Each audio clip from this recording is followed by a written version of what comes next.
kita yang mendapatkan anaknya bisa jadi anaknya kurang, tidak mau sholat, anaknya tidak mau belajar, atau anaknya nakal, atau anaknya durhaka, dalam bahasa apapun namanya ikhwatul Islam, maka selalulah minta tolong kepada Allah Subhanahu wa taala dengan doa yang disebutkan oleh Allah Subhanahu wa taala dalam Al-Qur'an di dalam surah Al-Ahqaf ayat 15. Nanti kalau kita tak hafal, rujuk ke dalam ayat ini.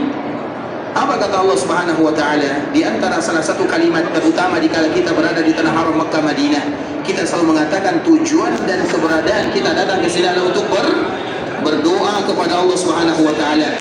Dan orang yang pasti kita doakan siapa? Anak dan keturunan. Ada di antara kita yang lupa anaknya? Tak ada. Ada di antara kita yang lupa keturunannya? Tak ada, karena mereka adalah darah daging kita. Karena ikhwatul Islam, di akhirat anak itu ada dua. Ada anak yang akan membawa orang tuanya ke dalam surga. Anak ini tak mau masuk surga. Allah mengatakan udkhulul jannah, wahai fulan masuk surga. Maka anak ini mengatakan hatta yadkhula abauna wa ummahatuna, kami tak mau masuk surga sampai ayah dan ibu kami juga masuk surga. Pada akhirnya Allah mengatakan udkhulul jannata antum wa abaukum, masuklah kalian ke dalam surga, kalian dan bersama orang tua kalian. Padahal orang tuanya sedang dihisab, orang tuanya bisa jadi siap-siap masuk api neraka, orang tuanya bisa jadi sudah masuk ke dalam api neraka, tapi mereka tak masuk surga kecuali bawa orang tuanya. Itu anak yang pertama. Anak yang kedua adalah anak yang kembali menarik orang tuanya dari surga. Ayahnya siap-siap masuk ke dalam surga, tinggal satu langkah.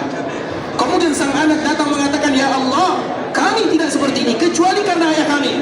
Mereka tak ajarkan kami, mereka tak pedulikan kami, dan kami tak mau masuk surga kecuali bersama mereka. Pada akhirnya sang ayah satu langkah masuk surga, mundur, ditarik, masuk ke dalam neraka. Kita mau jadi ayah yang mana? Jadi masalah ini bukan main-main nih buat Islam. Keturunan itu ada tanggung jawab. Maka di antara salah satu bentuk kita minta tolong kepada Allah agar anak kita menjadi anak yang diridhai, anak yang saling membawa kita, yang bisa membawa kita ke surga Allah Azza wa Jalla, adalah minta tolong kepada Allah dengan ayat Allah. Karena kemarin kita telah menyebutkan doa yang terbaik itu adalah doa yang berasal dari Al-Quran. Doa yang terbaik adalah doa yang berasal dari hadis Nabi SAW. Semuanya sudah ada, tinggal kita membacanya.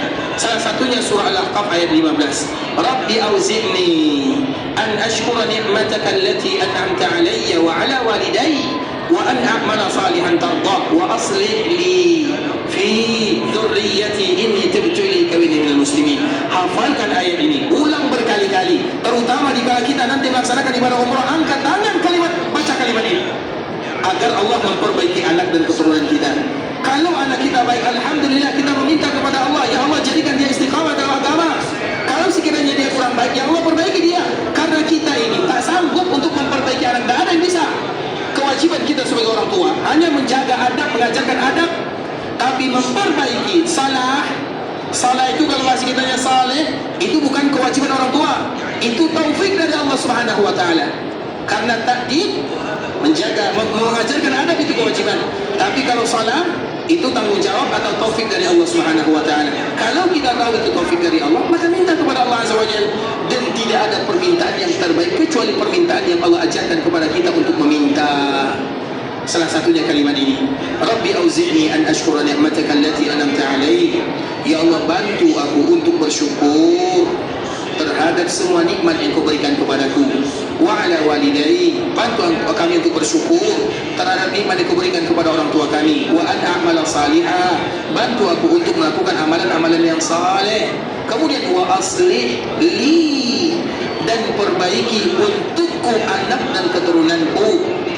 Anak itu bisa jadi baik untuk orang lain, jahat untuk orang tuanya. Makanya doa ini mengajarkan, ya Allah jadikan anak itu baik untukku, jangan hanya baik untuk orang lain, tapi baik untukku. Wa aslih li fi, di dalam bahasa Arab huruf jar tak boleh bergabung. Di dalam bahasa Arab ada huruf jar, itu tak boleh bergabung ikhwan Islam, kecuali dalam ayat ini. Wa aslih li fi. Macam mana boleh bergabung huruf jar dalam bahasa Arab? Tak boleh. Tapi untuk doa ini akan menekankan kepada kita bersama, ini untuk anak dan keturunan, bermohon sesuatu yang mustahil. Anak durhaka, jahat, kalau bahasa kita yang mustahil, tapi tak ada yang mustahil bagi Allah Subhanahu wa taala. Sebagaimana huruf jar mustahil bergabung, Sebagaimana huruf jar mustahil bergabung, tapi bisa digabungkan. Sebagaimana anak itu mustahil menjadi baik, maka mudah bagi Allah Subhanahu wa taala untuk memperbaikinya. Bisa dipahami di sini? Sudah apa doanya? Sudah apa atau belum? Cuman nih. Sudah apa atau belum? Terus nanti kalau kita ke Ka'bah macam mana kita berdoa? Bahkan ikhwatul Islam kami melihat ada salah seorang ya, ini cerita saja ya. Anak yang betul-betul jahat, sampai saking jahatnya anak tersebut, maka orang tua ini berdoa di samping Ka'bah. Dan kita tahu dikala kita berada di Ka'bah memakai pakaian ihram, doa dikabulkan oleh Allah, mudah dikabulkan oleh Allah Azza wa Jalla. Kemudian dia mengangkat suaranya, banyak yang mendengarkan suara ini keluar. Apa doanya? Allahumma ahlik waladi. Ya Allah, binasakan, matikan anakku, matikan saja dia. Orang tua mana yang boleh berdoa dengan kalimat ini? Tidak ada orang tua yang mendoakan anaknya mati, jahat, celaka. Tidak ada orang tua, kecuali kalau anaknya betul-betul sudah jahat sekali, sudah sampai di puncaknya. Maka pada waktu itu ikhwatul Islam, ada yang mendengar itu, yang mendengarkan orang ini berdoa di samping Ka'bah, itu adalah askar yang menjaga Hajar Aswad. Di Hajar Aswad ada askar kan, yang jaga. Kemudian dia dengarkan orang ini berdoa, dia langsung turun, ditinggalkan Hajar Aswad, dia langsung turun. Kemudian dia mengatakan, wahai fulan, kenapa kamu berdoa seperti ini? Kamu zalim, yang zalim itu kamu yang durhaka. Jadi orang tua yang zalim, orang tua yang durhaka adalah orang tua yang mendoakan keburukan untuk anaknya. Itu tanda orang tua durhaka dan orang tua zalim. Kemudian ikhwatul Islam, maka askar ini, polis ini, dia ajarkan berdoalah kepada Allah dengan ayat yang tadi kita sebutkan, Rabbi auzi'ni an ashkura ni'mataka allati an'amta alayya wa ala walidayya wa an a'mala salihan tardah wa aslih li fi dhurriyyati inni tubtu ilaika wa inni minal muslimin. Doa ini ayat Al-Quran ikhwatul Islam, obat yang terbaik, doa yang terbaik dari Al-Quran. Allah sengaja ajarkan kita supaya kita tidak minta tolong kepada yang lain. Minta tolong dulu kepada Allah dengan ayat Allah Azza wa Jalla. Itu yang disebut dengan tawassul, bertawassul dengan ayat Allah yang terbaik. Kemudian maka orang ini, alhamdulillah, pada waktu itu juga dia hafal ayatnya. Masalahnya kita tak hafal, makanya hafal baik-baik ayat ini. Kemudian dibaca doa, Rabbi auzi'ni an ashkura ni'mataka allati an'amta alayya, sambil meneteskan air mata, bermunajat, bermohon, meminta kepada Allah Subhanahu wa taala. Kemudian ikhwatul Islam, tahun berikutnya Allah kembali mudahkan dia pergi melaksanakan ibadah umrah. Tapi sekarang dia tak seorang lagi, dia membawa seorang pemuda. Ternyata pemuda itu adalah pemuda yang dulu dia doakan agar mati. Itulah anaknya. Kemudian dikala sampai, kebetulan askar itu, askar yang tadi jaga Hajar Aswad, orang yang sama dipanggil, ini anak saya. Kemudian apa kata askar ini? Ceritakan kepada anakmu, ceritakan kepada anakmu apa kejadian yang terjadi kepada dirimu tahun-tahun lepas. Maka apa kata orang tua? Diceritakan begini-begini. Apa kata sang anak? Di malam ayah saya berdoa, di malam itu juga saya berubah. Di malam ayah saya berdoa di samping Ka'bah Al-Musyarrafah, di malam itu juga Allah berikan hidayah. Allahu Akbar ikhwatul Islam. Maka jangan jadi orang tua yang zalim. Dan di antara tanda orang tua yang zalim dan orang tua yang durhaka, mereka yang tak hafal ayat ini. Salah tuh. Misalkan, dengarkan, di antara tanda orang tua yang zalim dan durhaka, mereka yang tidak hafal ayat ini. Maka cepat-cepat hafal. Jangan sampai subuh kecuali kita sudah hafal ayat ini. Siap semuanya? Insyaallah. Yang tidak hafal saya doakan supaya naik haji.